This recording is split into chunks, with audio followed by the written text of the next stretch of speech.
आज की यह वीडियो बहुत ही ज़्यादा महत्वपूर्ण होने वाली है और आपके एग्ज़ाम की दृष्टि से यह वीडियो बहुत ही ज़्यादा इम्पोर्टेंट है। जानते हैं इस वीडियो में हम कि राष्ट्रपति कैसे किसी व्यक्ति की होने वाली फांसी की सज़ा को माफ़ कर सकता है, क्या पावर्स होते हैं प्रेसिडेंट के पास, इंडिया प्रेसिडेंट के पास, राष्ट्रपति के पास क्या ऐसी शक्तियाँ होती हैं जो सुप्रीम कोर्ट को भी मात दे सकता है, यानी कि सुप्रीम कोर्ट के निर्णय को भी काट सकता है और उसके द्वारा जो निर्णय लिया गया है उसके द्वारा जो निर्णय लिया गया है, उसके द्वारा जो सज़ा दिया गया है उस सज़ा को समाप्त कर सकता है या छोटा कर सकता है, अपने हिसाब से जो है वो दंड का एक नया क्राइटेरिया बना सकता है। तो चलिए यही सारे डिटेल हम इस वीडियो के अंदर जानेंगे, एक एक करके सारे बिंदुओं को हम समझते हैं। देखिए, सबसे पहली बात आती है कि राष्ट्रपति द्वारा मृत्यु दंड के लिए माफ़ी की प्रक्रिया क्या होनी चाहिए, किस प्रकार से मृत्यु दंड की प्रक्रिया जो है ये कार्य करती है। भारतीय संविधान ने लोगों को कुछ अधिकार दिए हैं। सभी को पता है कि आप सभी लोगों को कुछ न कुछ अधिकार तो मिले ही हैं। जैसे कि अगर मौलिक अधिकारों की बात की जाए तो 6 मौलिक अधिकार दिए गए हैं, साथ में हमें कुछ मौलिक कर्तव्य भी दिए गए हैं। जब कुछ अन्य लोगों के द्वारा इन अधिकारों को छीनने का प्रयास किया जाता है या किसी भी व्यक्ति को हरास किया जाता है, उसके मौलिक अधिकारों से वंचित किया जाता है, यानी कि जैसे लोग बोलते हैं ना कि हमें बोलने की स्वतंत्रता मिली हुई है, हमारे संविधान ने हमें बोलने की स्वतंत्रता दी है, ठीक है, तो आप वहीं तक स्वतंत्र हो जहाँ तक किसी दूसरे व्यक्ति की स्वतंत्रता भंग ना हो। आप अगर मान लीजिए किसी एक स्टूडेंट का एग्ज़ाम है और आप बगल में क्या कर रहे हैं, डीजे लगा करके उस स्टूडेंट को डिस्टर्ब करने के लिए तेज़ आवाज़ में गाना बजा रहे हैं, तो ये एक प्रकार का क्या है, वायलेंस है, ये आपके द्वारा किया गया एक क्राइम है, ठीक है। तो ये एक आपराधिक कृत्य होगा क्योंकि आप उसे क्या करना चाहते हैं, डिस्टर्ब करना चाहते हैं, उस स्टूडेंट को पढ़ने नहीं देना चाहते हैं, इस वजह से वहाँ पे क्या कर रहे हैं, शोर शराबा मचा रहे हैं, ठीक। तो ये भी क्राइम है। इसके लिए मैं कभी आपको अलग से वीडियो बनाऊंगी तो उसमें समझाऊंगी। फिलहाल हम बात समझते हैं यहाँ पे कि भारत के सभी नागरिकों को अधिकार के साथ साथ कुछ कर्तव्य भी दिए गए हैं जिनका निर्वहन करना हर एक नागरिक का क्या है, कर्तव्य होता है।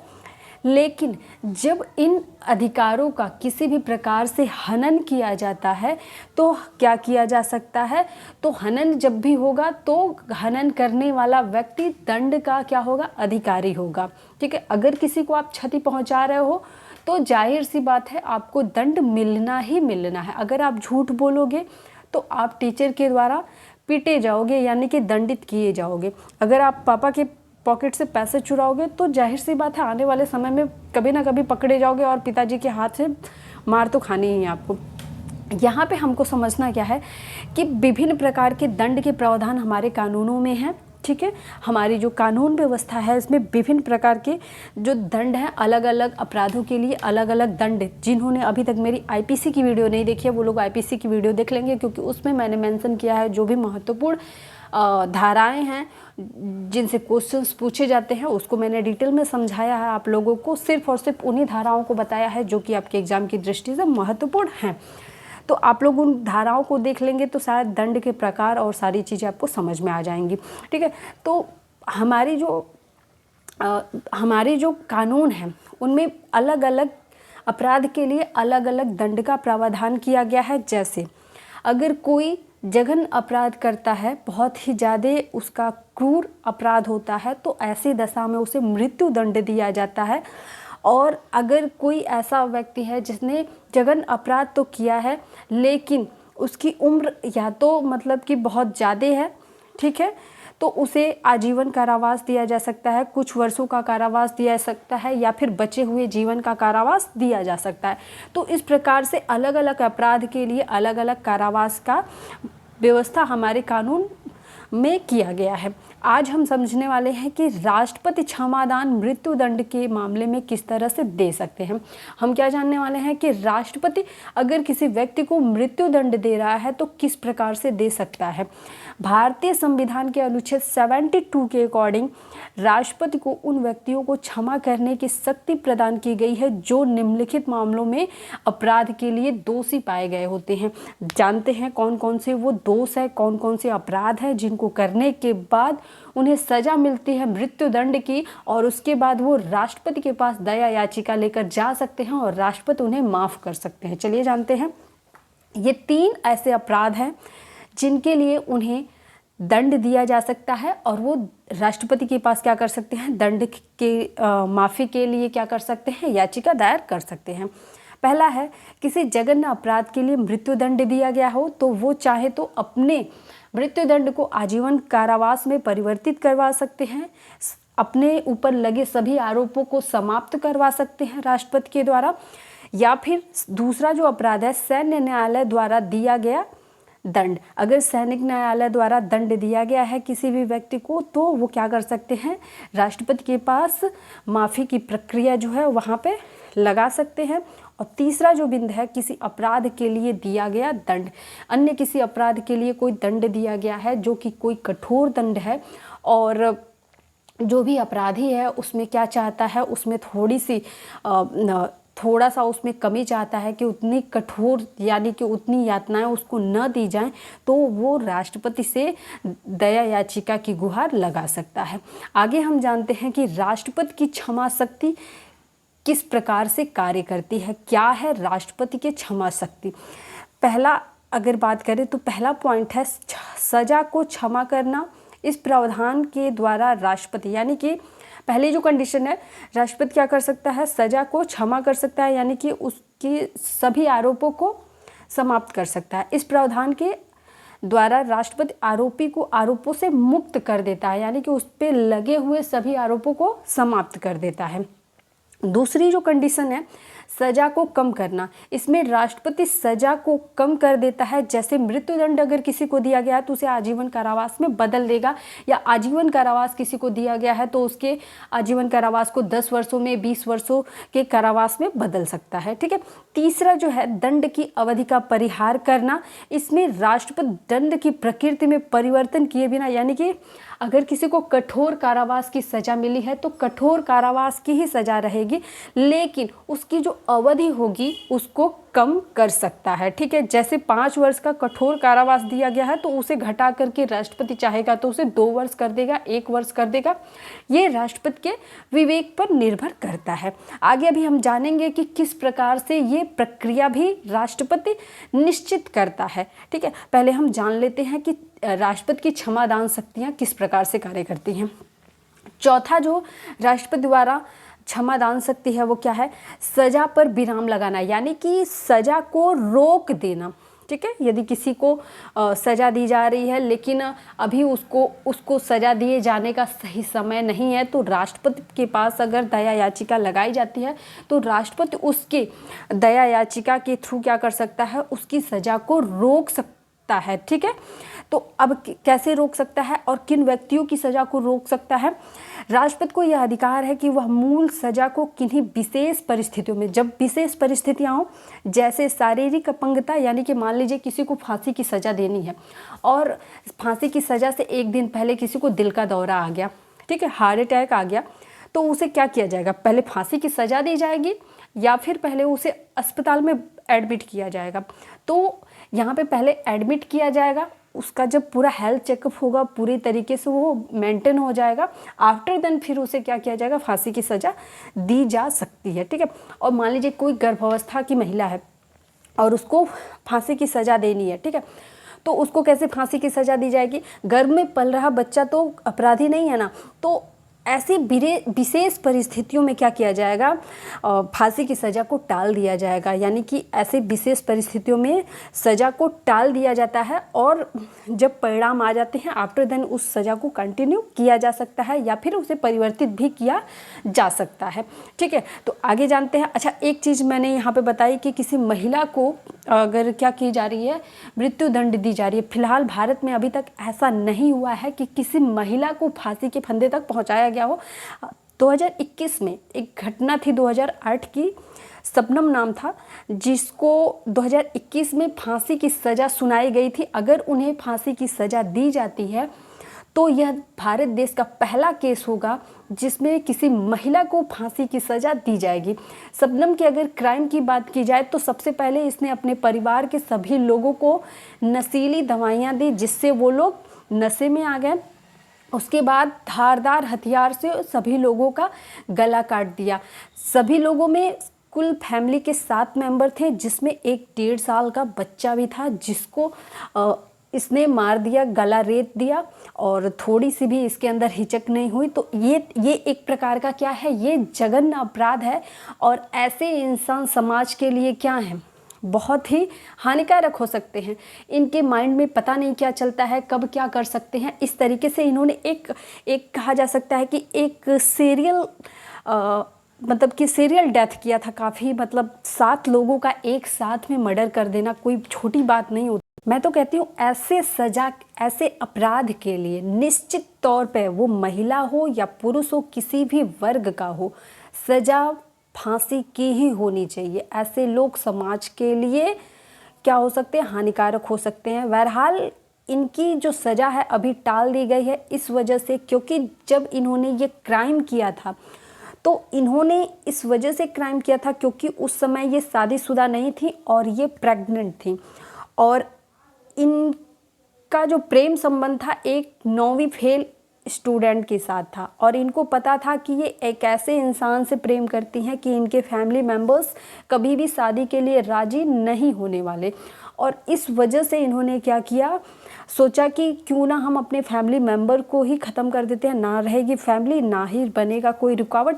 और इस तरीके से इन्होंने इतना बड़ा जुर्म किया। तो ये क्या हो सकता है, समाज के लिए हानिकारक हो सकता है। आज परिवार के किसी भी व्यक्ति की ज़रूरत नहीं पड़ी साल 2 साल 3 साल के प्रेम के लिए, कल किसी और चीज़ के लिए हो सकता है, किसी और की जान ले लें। तो ऐसे लोग समाज के लिए हानिकारक हो सकते हैं। राष्ट्रपति के अन्य शक्तियों के विषय में देखेंगे। अन्य शक्तियां हैं, राष्ट्रपति किसी दंड का प्रतिलंबन कर सकता है ताकि व्यक्ति क्षमा याचना के लिए अपील कर सके। यानी कि यदि किसी व्यक्ति को, ठीक है, विशेषकर ये दंड जो है मृत्यु दंड दिया गया हो, तो उसको क्या कर सकता है, टाल सकता है, कुछ समय के लिए सस्पेंशन कर सकता है उसका, ठीक है, ताकि अगर वो अपनी सफाई में कुछ कहना चाहता है, बताना चाहता है, कोई एविडेंस दे सकता है, तो वो क्या कर सके, उसे प्रस्तुत कर सके।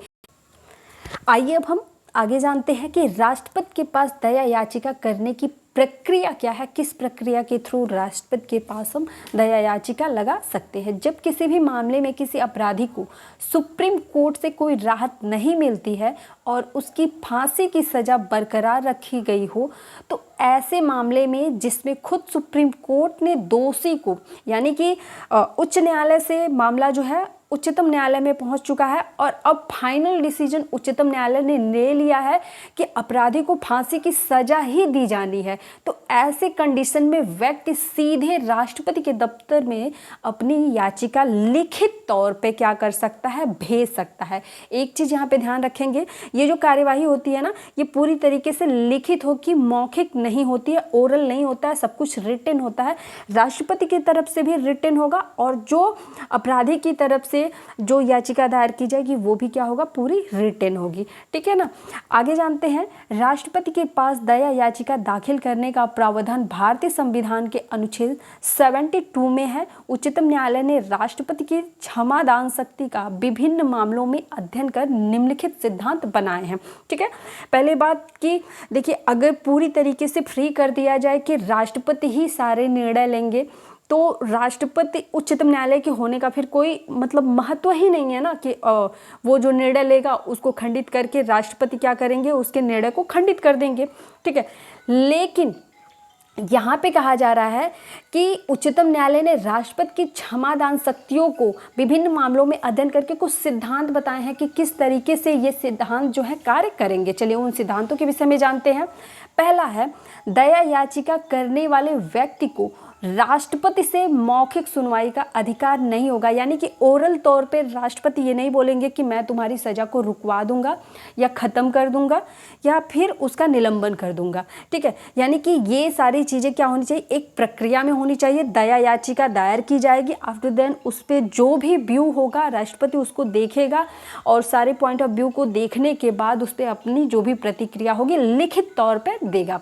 आगे जानते हैं, राष्ट्रपति साक्ष्य का पुनः अध्ययन कर सकता है और उसका विचार न्यायालय से भिन्न हो सकता है। देखिए क्या हो सकता है कि राष्ट्रपति क्या कर सकता है, जो भी मामला है उस मामले से संबंधित जो भी विचार हैं, ठीक है, उच्चतम न्यायालय के चाहे जो भी विचार हैं वो कुछ भी हो सकते हैं, बट राष्ट्रपति क्या करेगा, अपने पॉइंट ऑफ व्यू से उस मामले की जांच कर सकता है जो कि उच्चतम न्यायालय के पॉइंट ऑफ व्यू से भिन्न हो सकता है।